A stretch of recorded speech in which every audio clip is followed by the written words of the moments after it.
Director Mueller, you've been asked many times this afternoon about collusion, obstruction of justice, and impeachment and the Steele dossier, and I don't think your answers are going to change if I ask you about those questions. So I'm going to ask about a couple of press stories, because a lot of what the American people have received about this have been on press stories, and some of that has been wrong, and some of those press stories have been accurate. On April 13th, 2018, McClatchy reported that you had evidence Michael Cohen made a secret trip to Prague during the 2016 presidential election. I think he told one of the committees here in Congress that was incorrect. Is that story true? I can't go into it.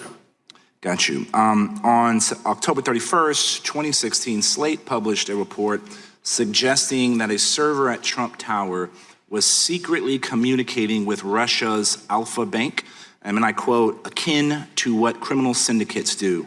Do you know if that story is true? Do not. Do not. You do not? Know whether it's true. So did you not investigate these allegations which are suggestive of potential Trump-Russia? Because I believe it's not true doesn't mean it would not be investigated. It may well have been investigated, although at my belief at this point it's not true. Good copy. Thank you. As a former CIA officer, I want to focus on something I think both sides of the political aisle can agree on. That is, how do we prevent Russian intelligence and other adversaries from doing this again? And after overseeing counterintelligence operations for 12 years as FBI director, and then investigating what the Russians have done in the 2016 election, you've seen tactics, techniques, and results of Russian intelligence operations.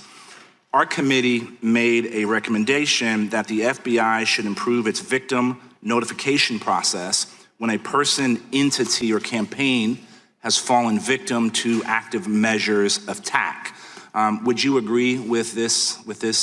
It sounds like a worthwhile endeavor. I will tell you, though, that the ability of our intelligence agencies to work together in this arena is perhaps more important than that. And adopting whatever, and I'm not that familiar with legislation, but whatever legislation will encourage us working together. By us, I mean the FBI, CIA, NSA, and the rest. It should be pursued aggressively, early. Who do you think should be responsible within the federal government to counter disinformation? I'm no longer in the federal government, so But you've had a long career, storied career, and I don't think there's anybody who better understands the threat that we are facing than you. Do you have an opinion as a former FBI officer? As to who should be the coordinating points within the federal government on how to deal with disinformation? I don't want to wade in those waters. A good copy. One of the most striking things in your report is that the Internet Research Agency not only undertook a social media campaign in the U.S., but they were able to organize political rallies after the election. Our committee issued a report and insight on saying that Russian active measures are growing with frequency and intensity, and including their expanded use of groups such as the IRA, and these groups pose a significant threat to the United States and our allies in upcoming elections. Would you agree with that? Yes. In fact, one of the other areas that we have to look at are many more many more countries are developing capability to replicate what the Russians had done. You alluded to making sure all the elements of the federal government should be working together. Do you have a suggestion on a strategy to do that to counter this disinformation? Not overarching.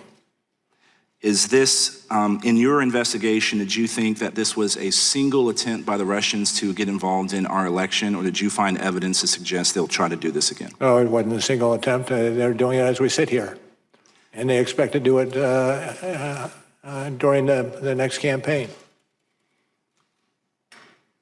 Director Mueller, I appreciate your time and indulging us here in multiple committees, and I yield back to the ranking member if he has. I yield back to the chairman.